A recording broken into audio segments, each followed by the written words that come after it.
there are a lack of 100,000 sailors, and that will increase. Hello and welcome to the Autonomy Journals podcast, brought to you by SAMS, the Norwegian Innovation Cluster for Autonomous Mobility and Transport Systems. Autonomy. In Norway, we do it. We are your hosts, Ea and Aril. I'm leading the Norwegian Innovation Cluster for Sustainable Autonomous Mobility Systems. And I'm the founder of a small company in the mobility space, Kobla. The Autonomy Journals is aimed at inviting you into autonomous universe of new ideas, innovation, great progress and feedback. Translating visions and complexities one interesting conversation at a time, and we'll offer links and resources to autonomy sites and news in the credits. Today we have our studio at Nordshipping, the big trade fair in Norway for maritime. Warm welcome to a new episode of the Autonomy Journals. Big welcome to Erik Froste, the CEO of the Swedish Road Administration, the Swedish Road Ferries, to this podcast episode in Autonomy Journals. Warm welcome. Thank you very much. It's an honor to be here. What sparked your interest in autonomy and transport? I'm a captain, master mariner from the beginning, so doing the maritime industry, doing the shipping is natural for me. Since I was 17, I went ashore. And the whole time I've been thinking, why do you do the automatization in the engine room but not on the bridge? The engine room, they stop working 5 o'clock in the evening and start working again at 8 o'clock next morning. Every night, and it's worked perfect. But on the bridge, well, we stand there. Always been thinking, why is it this way?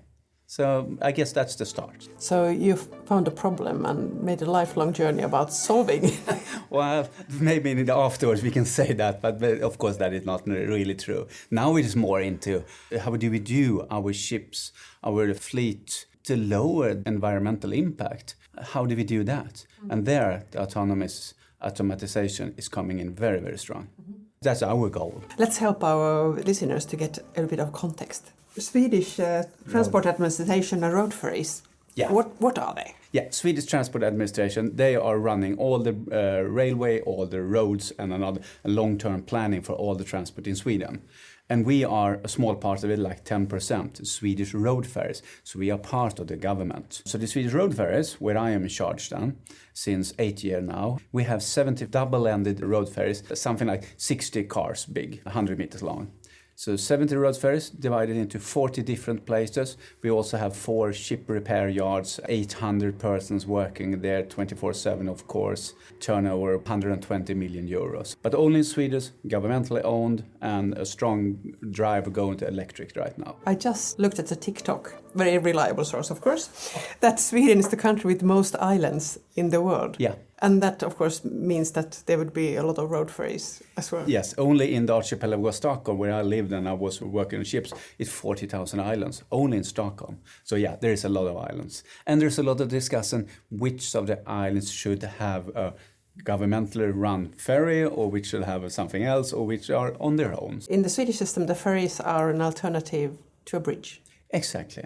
And sometimes, not so often, when there's a lot of people on the island and so they're going on the ferry more and more, it's actually long-term cheaper to building a bridge. And then they do that. We are having one case now in the Swedish west coast, so maybe in 10 years there is a bridge there instead of the ferry.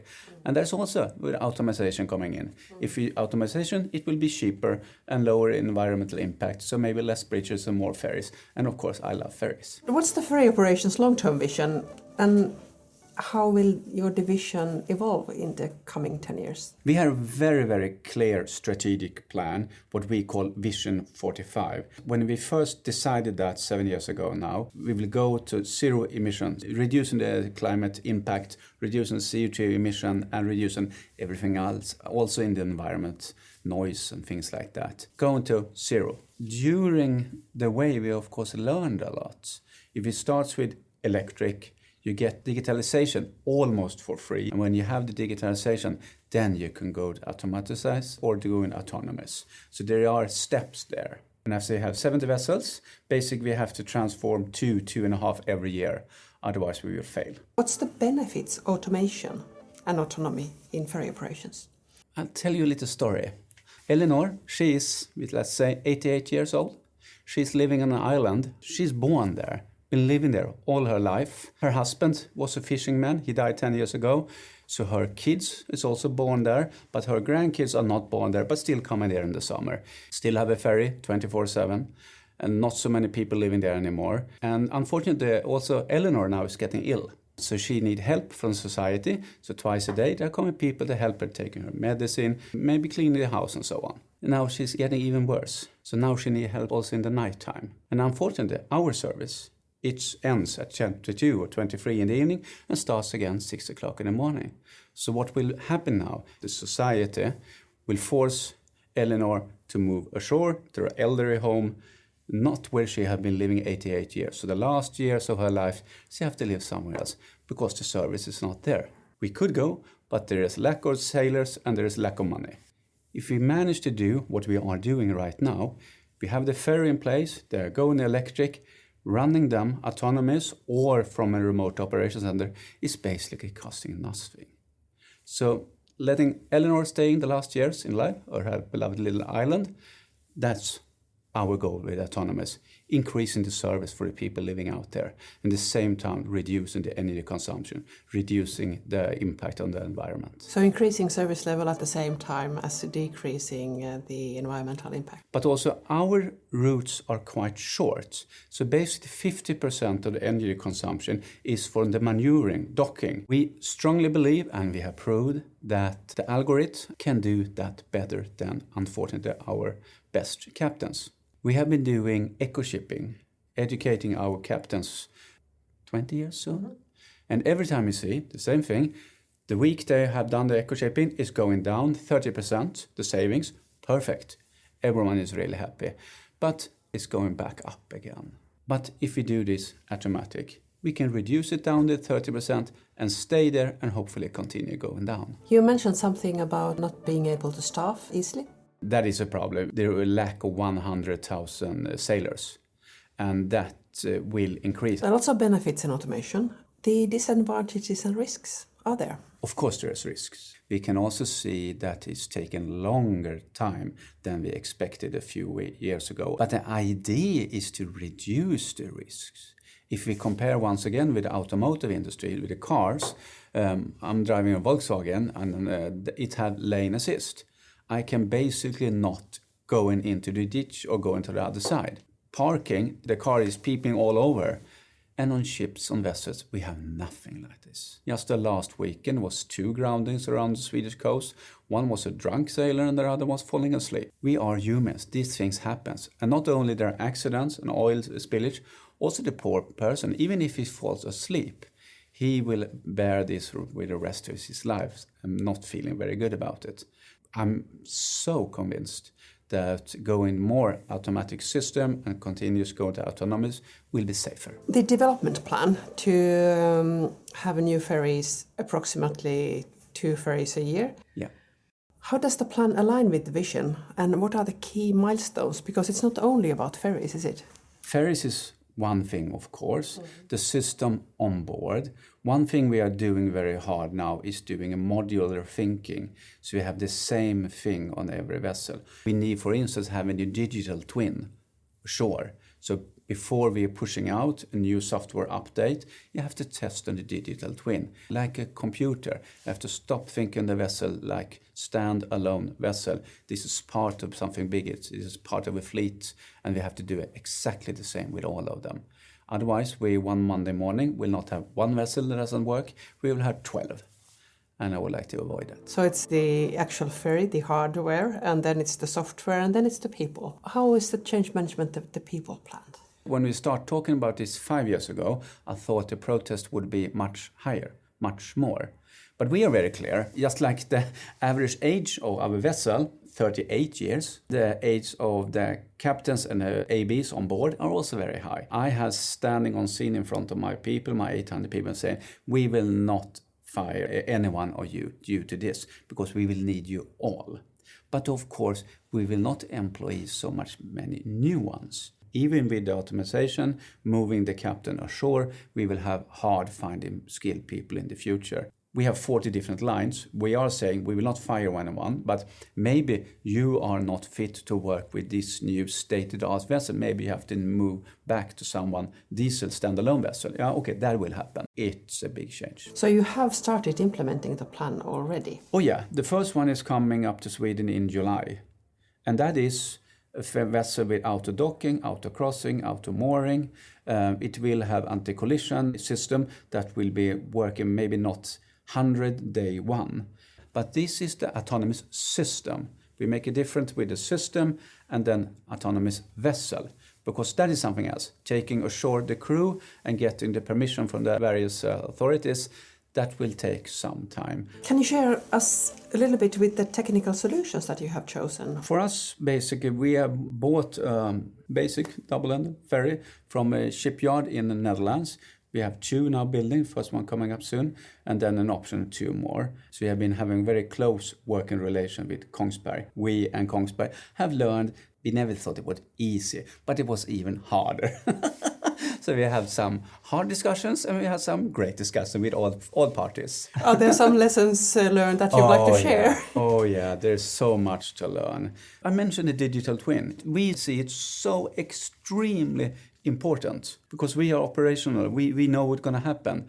But when we talk about others, they didn't see that as a big problem. Oh, we solved that. No, we don't solve it later on. And also, the vessel will be autonomous from the beginning, but will be crew on board. It will be crew on board for years. It is new. And I'm glad that there are people and companies that are willing to do this. We are governmentally owned, the biggest ship owner in Sweden. If not, we are doing it. And if not, we are managing. Then I don't see how anyone can manage this later on. We had to do this, otherwise no one will. I would approach that setup from a different angle. Usually the private owned companies are faster in adopting innovations than government-owned. So I heard. How did this happen in Sweden? But the government is first out.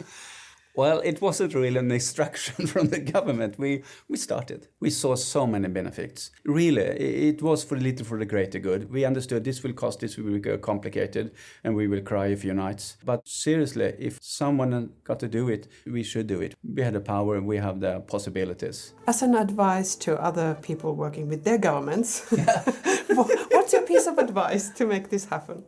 Painting up the picture. And not being afraid, of course. It would be so much easier just continue with standalone diesel engines. Then you can imagine what kind of people we are employing now, because they think this is so fun. So the first ferry will be soon delivered. When it will be sailing and where? It will be sailing in Stockholm Archipelago. We took it close to our head office where our shipbuilders are living, so to say, because that's easier. Vacation is important up here, so taking over a vessel in July is not a good idea. So we wait until end August, September probably, starting. But already now when she comes up, Alvaret, she start trying the docking, start trying the charging robot and things like that. Mm-hmm. And the staff who will be operating it, have they already started their training? Oh yeah. This is interesting. I am captain. I learned diesel engine. Even if I am working on deck, I learned something about diesel engine. And still, according to the STCV convention, the international legislation, what you're supposed to be educated in shipping, there is diesel, there is nothing about battery management system. So, we have had people over here from Norway, but we believe strongly in train the trainer. So now we have our own and educating them a lot. So those people, I think is 25, something like that's been going this training now. They are so dedicated. They really look forward to have this vessel. So they will be dedicated. But I've also been telling them that they will also crying a few nights and shouting about something that doesn't work, because that's how it is with new technology. What are the challenges in transitioning the people? If the ferry is working as supposed, then basically when in the morning we start, we press a button, and then she go from A to B and B to A and so on. That will of course not be the case in the beginning, but maybe vessel number 3, 4 or 7 will be like that. Mm-hmm. What kind of personnel will be on board doing that extremely boring job? One new job is of course sitting in the remote operation center, taking captains probably to the remote operation centers and sitting there even more boring work. You have 800 people in your staff, and there's of course a big transition with the ferries and with the software and how to operate, and with the propulsion from diesel to electric. How do you see the skill transition, upskilling and reskilling people? What's your plan? The big change is really from diesel to battery, and that you need to have knowledge about electricity in a totally different way. Not like electrician, but still understanding. This is affecting the engines a little different. There is a little new way of driving it. And also, of course, you must learn how charging a robot works. And then we know that from a vessel 30 years ago, we had maybe 25 sensors. The last new building, 6 years, it was 1,500 sensors. Now it is 5,000. So taking care of all this information, data, and doing something good of it, and at the same time not overload some poor operator somewhere, that will be interesting. Of course, we will use AI in order to find anomalies and things, but that is not set up yet. We are in the middle of it, and nobody have set up it. This is the disadvantages and the fun thing, being the first one. But this is where the minor shipping is coming. So we are speaking with all the big ones, and we are learning new things, and they are learning new things. We are telling them to, okay, this is what we have done. We should have done this. So we strongly recommend you do this, for soon we will have purchase or a procurement around those 6 new vessels, and we'd like you to join. But then you have to go that direction. But it's happening so many things now, and it's going so fast. Even if we might be the first one right now in the top 3 at least, within a couple of years there will be many in the same level as us. I'm quite sure. So what is your short-term vision in this disruption and transformation that is happening with ferries on a bigger scale? Sweden is in your hands, but when being here in Norshipping and listening to others, where do you see we are in that transition? We were sitting with Furuno, Japan, and really they have a totally different structure. They have 50 private companies working together in a governmental umbrella doing autonomous system.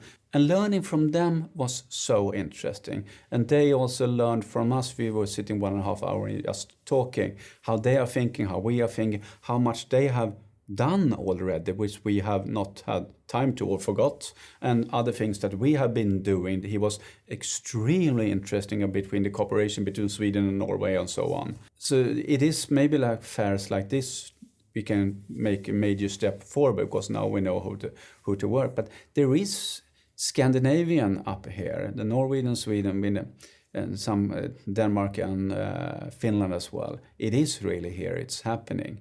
The 4 or 3 cases for autonomous shipping that really are autonomous or will be within a year or something, they are in Norway and Sweden. So, and we have very good working relation with all of them. That's the good thing of being a public or, governmental company. We are not a competitor. So we can be extremely open, and we are that with everyone who wants to work with us. We are having meetings with private companies because they know we are not competing with them. And also during this new security situation when Russia started the war with Ukraine, there is not on anyone's plans to sell out our service to the private sector. We will stay governmental. 5 years ago, that could be the plan, but not at all. So we can work with everyone. That's good. Public-private collaboration traditions that we have here have been beneficial for thriving, making this innovation to thrive, autonomous maritime. I believe that very, very strongly. Also, we are working with the Norwegian universities, with Swedish Chalmers and Stockholm University and high schools in Sweden, and together with the private sector. It could be Kongsberg, or it could be a Norwegian electric system, it could be ABB or Wärtsilä or whatever. We are all working together, and we are all spreading quite much information to each other. I think that's really one of the key factors. Why the Scandinavian countries are where we are, not only in shipping. So what's your relation to the regulatory landscape? We are an authority, so maybe we can understand a little better than other people, but probably not so much. When we met them 6 years ago and start talking about this, showing them what we are planning, our Vision 45, what we will do, that this year we will have autonomous ship. Okay, how do we do? They said, no, that is not possible. That will not happen. We have no fundings for that. Okay, so we went home to our office and started, what do we do? What do we do? Okay, we have to prove for them that this is safer than the normal way. So basically what we are doing now, these new buildings, is a full-scale test. So 2 vessels, extremely expensive full-scale test. And we are doing the same with smaller ones. And we have Torghatten doing the same in Riddarfjärden in Stockholm. And we have other companies here in Norway doing the same. We will prove to the authorities that autonomous vessels are safer than manned by personnel. When we have built the safety case, it will be very hard for them to say no. We are setting up the system and showing this will work. Who can say that we should not go to full autonomous then? The other one that sometimes creates question when we talk autonomous is insurance companies. We are governmental. we have internal insurers. No problem. Thank you. Next question. The next question. But seriously, yes. it's the same. If we can prove that this is safer, but we are very seldom more than 10 minutes away from shore. If there's a fire on board our vessels, we go to shore and we call the fire brigade. We are not in the middle Atlantic, so of course there's a difference. But once again, that is why we have to do this. In case of collision, the question of responsibility, have you thought about? I mean, we will always be responsible. Earlier it is the captain on board, but now the captain's future will be on shore. It will still be the captain. Our ships are doing 9 knots. That's 16 kilometers per hour. It is not 110 kilometers per hour. It's a freeway. So what is the next steps in your plan? You have one ferry being delivered soon and taken into use after summer holidays, big thing here in Nordics. Another one being built and an option for 2 more. Then we have 2 more bigger procurement. One on the Swedish East Coast, 6 vessels. And then we have another batch of procurement with 5 vessels on the Swedish West Coast in Gothenburg area. So we have 2 big lots. These are new buildings. But at the same time, we also have retrofit of one there and one there, one inside the lake. So smaller ones. But the bigger ones, they are where we are really aiming for full autonomy. If you compare a bridge and a ferry, the 2 solutions connecting an island and the mainland, what's the differences? If you have a summer house there, it's great with the ferry. But if you live on the island and have to go to your office every day, then probably you prefer a bridge. That's what I reckon when I speak with people. But that has also changed during the pandemic. Now people are only going to the office 2-3 days a week. So now they may be in more favor of the ferry. Could autonomy make it more pro for the ferry? Yeah, it will be cheaper. So absolutely. Building a bridge is a huge impact on the environment. The concrete, the CO2 emissions, it takes many years of our ferries to do the same one. So if we can do electric ferries, autonomous, with reducing the crew on board and increased safety, there will probably not be so many new bridges in Sweden. Hopefully we can get ferries to more islands, actually.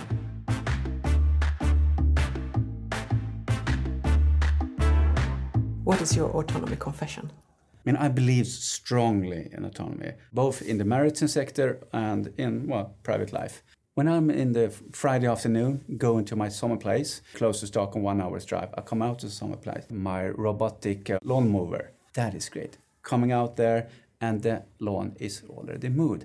I don't have to start with doing that. There, the autonomous or the system automatization is perfect. But also every now and then, maybe every 3rd time I'm coming out, then my beautiful little remote laundry is in the ditch or got stuck somewhere. So even the autonomous things, they need little love. They need a hug now and then. So we end this episode into a very lovely note of hugs are needed even in the autonomy industry. Exactly. You have been listening to an episode with Erik Froste. He is the CEO of the Swedish Road Ferries. Thank you for listening. Thank you for letting me come. Thank you. To our listeners, thanks so much for tuning in. Join us again for the next episode of the Autonomy Journals, brought to you by SAMS, the Norwegian Innovation Cluster for Autonomous Mobility and Transport Systems. Autonomy. In Norway, we do it. We are looking forward to sharing the next episode with you. If you like the sound of this, please subscribe to the podcast and follow the Autonomy Journals on Spotify and other channels. We'd love to hear from you. Tell us what you'd love to hear more about around autonomy, because in Norway we do it.